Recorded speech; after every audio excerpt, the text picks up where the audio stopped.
تخيل نفسك في ليلة أوروبية مجنونة، حيث يتوقف الزمن وتتحول الأنفاس إلى ترقب لا ينتهي. الكرة على وشك دخول الشباك والجماهير على أعتاب الانفجار، ولكن فجأة يظهر أندري أونانا بتصد أسطوري مزدوج يقلب الموازين ويترك الجميع في حالة ذهول، بمن فيهم جوزي مورينيو نفسه. لكن هذه البداية فقط، فما سيأتي أعظم. هدف قاتل واحتجاج غاضب وطرد درامي لمورينيو. واستعد لتعيش هذه اللحظات الحماسية. لنبدأ القصة.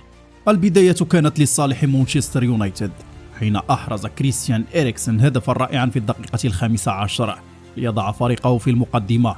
ولكن لم يكن هذا الهدف سوى بداية لقصة ملحمية ستكتب في دقائق لاحقا. مع اقتراب نهاية الشوط الأول هاجم فينربخشة بضراوة، ووصلت الكرة إلى يوسف نصيري الذي ارتقى لرأسية صاروخية نحو مرمى أونانا. الجميع كان يظن أن الكرة ستسكن الشباك، ولكن أونانا كان له رأي آخر. بإنقاذ مزدوج لا يصدق، تصدى للكرة ثم أعاد إنقاذ مرماه من هجمة أخرى، مما جعل الجماهير تلهث دهشة وذهولا. الدهشة لم تكن فقط في المدرجات، بل حتى على وجه جوزيه مورينيو. ردة فعله كانت جنونية، وضع يديه على رأسه وكأنه لا يصدق ما يحدث أمامه. كانت تلك اللحظة بداية لمباراة ستبقى عالقة في الأذهان. ومع بداية الشوط الثاني جاء الرد من فينربخشة سريعا، عرضية ساحرة من ألان سانت ماكسيما، ووجدت رأس يوسف نصيري مرة أخرى. هذه المرة لم يخطئ، برأسية قوية أسكن الكرة في شباك أونانا وأشعل الملعب بصخب الجماهير التي احتفلت بجنون.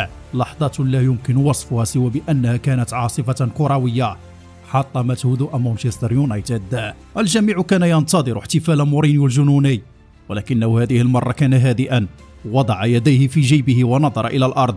لكن لا تنخدع بالهدوء، قد كان مورينيو كعادته يخطط للمرحلة القادمة، منتظرا فرصة ليخطف اللحظة ويقلب المباراة مجددا لصالحه.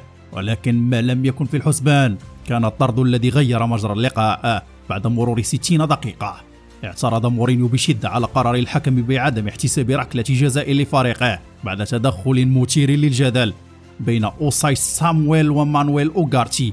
وفي لحظة من الغضب العارم ركض مورينيو إلى داخل الملعب، مما دفع الحكم إلى إشهار البطاقة الحمراء في وجهه. مورينيو رفض المغادرة فورا، واحتاج الأمر لعدة دقائق من الجدال والاحتجاجات قبل أن يصعد إلى المدرجات، حيث شاهد بقية المباراة من هناك.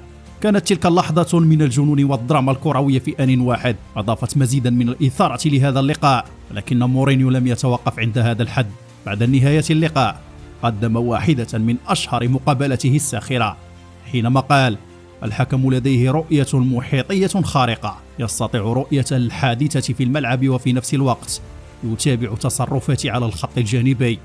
إنه من أفضل الحكام في العالم. هكذا كانت هذه الليلة، من إنقاذ أونانا المذهل إلى هدف نصيري الذي هز أرجاء الملعب، وصولا إلى طرد مورينيو الدراماتيكي. إنها مباراة ستبقى محفورة في الذاكرة، مليئة باللحظات المجنونة التي تجعل كرة القدم اللعبة الأكثر إثارة على الإطلاق. فمن يتفق معنا شاركونا آراءكم في التعليقات، لأننا نحب قراءتها.